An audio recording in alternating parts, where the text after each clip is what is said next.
ಕಲಿಕಾರ್ಥಿಗಳಿಗೆಲ್ಲ ನಮಸ್ಕಾರ. ಅಕ್ಷರ ಲೋಕಕ್ಕೆ ತಮಗೆ ಆತ್ಮೀಯವಾದಂಥ ಸ್ವಾಗತ. ಇವತ್ತು ಕಾಗುಣಿತವನ್ನು ಕುರಿತು ನಾವು ಚರ್ಚೆ ಮಾಡೋಣ. ಹೇಗೆ ಇದು ಕಾಗುಣಿತ, ಗುಣಿತಾಕ್ಷರ ಅಂತ ನಾವು ಕರೆಯೋದು ಉತ್ಪತ್ತಿ ಆಗ್ತದೆ ಅನ್ನೋದನ್ನು ನೋಡೋಣ.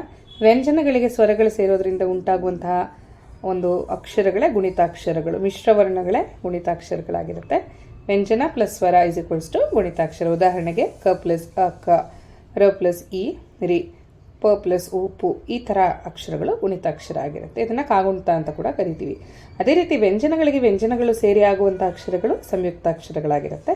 ಸಂಯುಕ್ತಾಕ್ಷರದಲ್ಲಿ ಸಜಾತಿಯ ಸಂಯುಕ್ತಾಕ್ಷರ, ವಿಜಾತಿಯ ಸಂಯುಕ್ತಾಕ್ಷರ ಅಂತ ಎರಡು ಪ್ರಕಾರ ಇರುತ್ತೆ.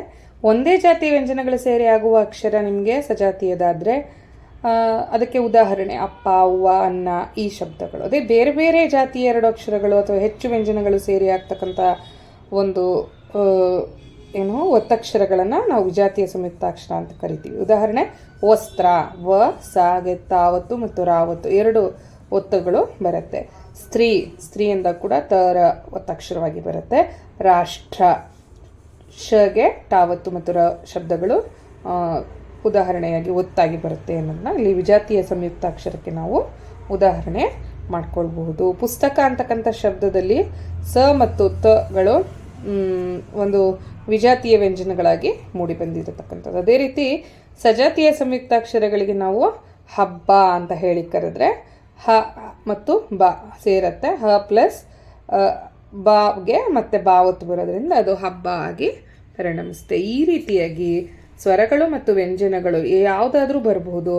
ಆದರೆ ಒಂದೇ ಜಾತಿಯದು ಬಂದಾಗ ಸಜಾತಿಯದು ಮತ್ತು ಬೇರೆ ಬೇರೆ ಅಕ್ಷರಗಳು ಒತ್ತಕ್ಷರಗಳಾಗಿ ಬಂದಾಗ ವಿಜಾತಿಯ ಸಂಯುಕ್ತಾಕ್ಷರಗಳಾಗಿ ಮೂಡಿ ಬರುತ್ತೆ. ಇದಕ್ಕೆ ನೀವು ಸಾಕಷ್ಟು ಉದಾಹರಣೆಗಳನ್ನು ನೋಡ್ಬೋದು. ಈಗ ಉತ್ಪತ್ತಿ ಅಂತ ಹೇಳಿ ಕರಿಬೇಕಾದ್ರೆ ತಾಗೆ ಪಾವತ್ತು ಬರುತ್ತೆ, ಅಲ್ಲಿ ನಿಮಗೆ ವಿಜಾತಿ ಆಗುತ್ತೆ.